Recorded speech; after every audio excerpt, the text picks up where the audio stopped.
l'Inde bouddhique. Amis, j'ai vu par vous les régions splendides, où vous avez erré si longtemps loin de moi.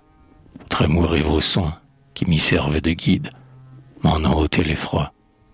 J'ai plongé sans péril en leurs puissants mystères. Vous seul avez porté le poids des lourds travaux.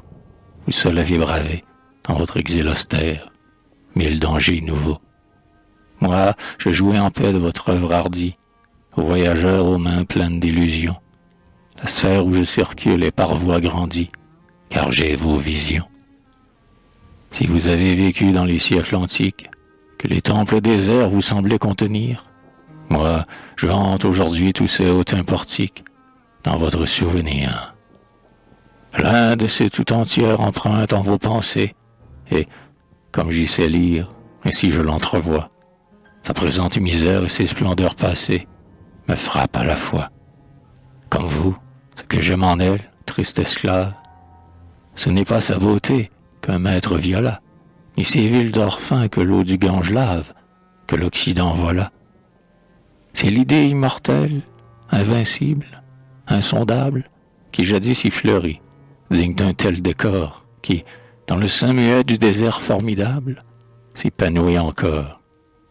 Idée où la science, en nos sombres contrées, sans poétique flamme, arrive pas à pas, mais qui brille et se vêt de ses grâces sacrées, au soleil de là-bas. C'est l'évolution, l'éternité des choses, l'absolu qui se crée en des efforts constants, par les combinaisons et les métamorphoses des formes dans le temps.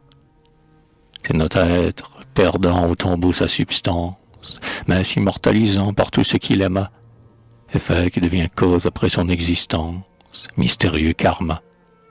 Quoi?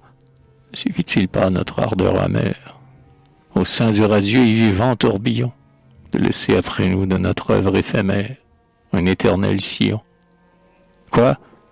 Ne suffit-il pas au besoin de justice qu'un mot de notre lèvre, aussitôt oublié, pour le bien ou le mal à jamais retentisse, fécond, multiplié?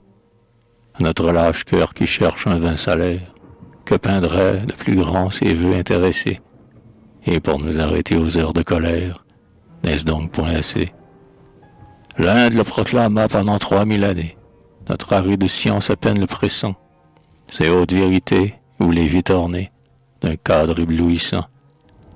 Elle apparaissait pour vous sous les symboles, parmi les dieux pensifs qui chargent les piliers, des assises du temple aux arceaux des coupoles, surgissant par milliers.